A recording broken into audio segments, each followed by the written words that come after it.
Hello, Newburg family. Pastor Steve here. First, we want to thank you for tuning in to our live stream worship yesterday. It was our first online-only attempt given our circumstances, and we believe that despite a few glitches here and there, that it went well based upon other people's feedback. And we've learned some things along the way, and we hope to implement those learnings here in the weeks to come. Bishop Bard has asked all of us to suspend our church gatherings, including outside groups, for the month of March, and we'll be coordinating with the annual conference as well as with state and local leaders as these items continue to develop. So please bear with us as things change, as we all try to get through this together. For now, the church staff will be working during the week in order that we can respond to people's needs as they arise, and to help us to be together as the church through this pandemic as we share in different types of communications. Today we're introducing a couple of ways that we hope to continue to be in communication with you as we make our way through this coronavirus pandemic. The first of which is this video, which we're going to be putting out every Monday that we are calling our Monday Minute. It may take more than an actual minute, but what we're hoping to do is give a short update on the week to come, a short devotional time to start off our week, and any new announcements that we need to make as we continue to combat this pandemic.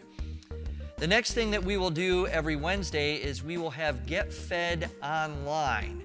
This will be a time for Bible study with Reverend Gassaway, and for those who would like to join in, more information will be given about that in a subsequent communication. The next thing we'll be doing on Fridays is a video series called Around the Table. This is building off of our Lenten theme of Come to the Table, and it will be a chance for us to go in deeper into the things that we do in the church. This week we'll be talking about what it means to have a Lenten discipline, either giving up something or taking on a task for Lent. We'll be talking about the meaning behind that and why it is that we encourage people to do them in the first place. We'll also be having other opportunities that we make available through children's ministry, through our youth ministry, and the like.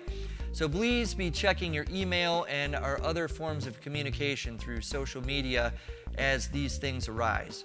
All these are going to be new and different opportunities for us to stay connected as a church, even if we can't be together as church. Before I close today, I want us to reflect on the scripture and how we can respond amidst a global pandemic. Just before Jesus' transfiguration in the Gospels, he tells his disciples that anybody who wishes to be his followers must deny themselves, take up their cross, and follow him. Further, he goes on to say that anybody who wants to save their life will lose it, and those who wish to lose their life for his sake will in fact find it. This is always a confusing passage, and many people don't understand it, and we know why. Because from a physical standpoint, it just doesn't make sense. From a spiritual understanding, it makes a little bit more sense, especially if we're talking about the choice to deny Jesus and to live, or to confess Jesus and to be killed. That was a real possibility back in ancient times, but it hasn't been so much so today, especially in our society. Yet now, I think if we look at what it means to have life, we have no clearer example with what we're going through now as to how this passage can take on a real meaning for us. Life is not just about physically being alive. One can be alive without truly living, but life is all about us and how we all live together, how we all work together, and how we even play together. As the saying goes, that's life, quote unquote. Sometimes we win and sometimes we lose, but there is more to life than just physically being alive. Today, we are being called to rethink what life means. We're being called upon to alter our life as we actually know it. And for some, it literally is a matter of life and death. This is hard for us, especially in this country, to have to alter what it is that we are accustomed to doing, especially in a free society.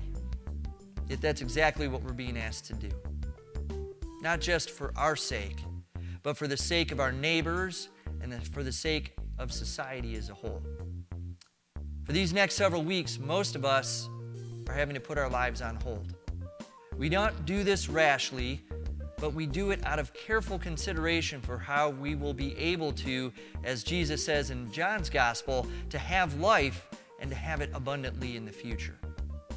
To me, this brings the scripture home in a new way. See, we are being called upon to give our life for the time being in order that we all will find life. Not just for Jesus' sake, but for the sake of all of our fellow human beings. It's not easy for us, and our first instinct is oftentimes to react defensively. But I think Jesus' words can ring true for us. For now, this is our cross to bear. Any attempt to save the life that we have now could actually cause us to lose our life or to lose it for others. But our attempts now to deny the life we have for at least a short while will save lives, possibly including our own. And when it's past, yes, we won't be the same. We all know that. But hopefully, we will have a better appreciation for the life that we have and how we can live together in God's future. We as your ministry team will be in prayer for you, and let us also to continue to pray for the people who cannot work from home or who are on the front lines, be it in the grocery stores and in our pharmacies, to our healthcare workers and our first responders. Let us all give thanks to them for sharing their gifts so that we all may live. Have a blessed week and stay tuned to all of our methods of communication as we move forward in faith.